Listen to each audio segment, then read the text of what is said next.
Növbəti məsələmiz direktorların və direktor müavinlərinin işə qəbulu ilə bağlıdır. Bildiyiniz kimi bu ildən etibarən direktorların işə qəbulu yeni mexanizm əsasında həyata keçirilir və yeni mexanizmin əsas mahiyyəti ondan ibarətdir ki, ənənəvi şərtlərlə yanaşı, yəni ali təhsil, staj, pedaqoji təhsil tələbləri ilə yanaşı artıq direktor olmaq üçün müraciət edən namizədlərdən əsas tələb və gözlənti namizədlərin ixtisasları üzrə yüksək nəticə toplamaları şərti yeni qaydaların əsas deməli istiqamətlərindəndir və bu əsasda, bu qaydalar əsasında artıq ilkin müsabiqə və müsahibələr təşkil olunmuşdur və demək olar ki, uğurla keçən namizədlərin nəticələri artıq emal olunur və yaxın müddət ərzində onlara bu barədə yekun qərarlar təqdim ediləcəkdir.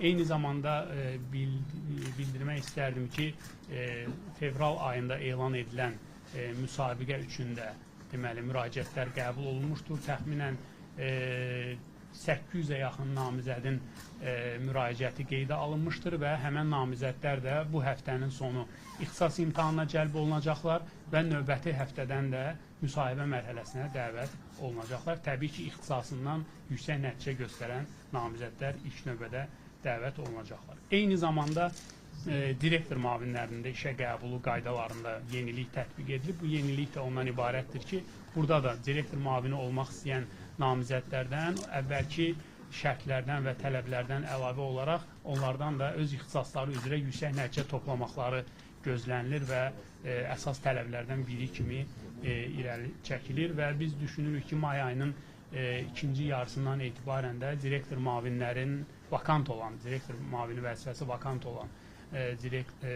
məktəblər üzrə elanlarımız may ayının ikinci yarısından təqdim olunacaq namizədlərə. Ümumilikdə direktorların işə qəbulu ilə bağlı əsas hədəfimiz yeni tədris ilinə, yəni sentyabr ayına kimi ümumiyyətlə direktor vəzifəsi vakant olan məktəb sayını sıfıra indirməkdir. Yəni bunu hədəfləmişik və inanırıq ki, buna nail olacağıq.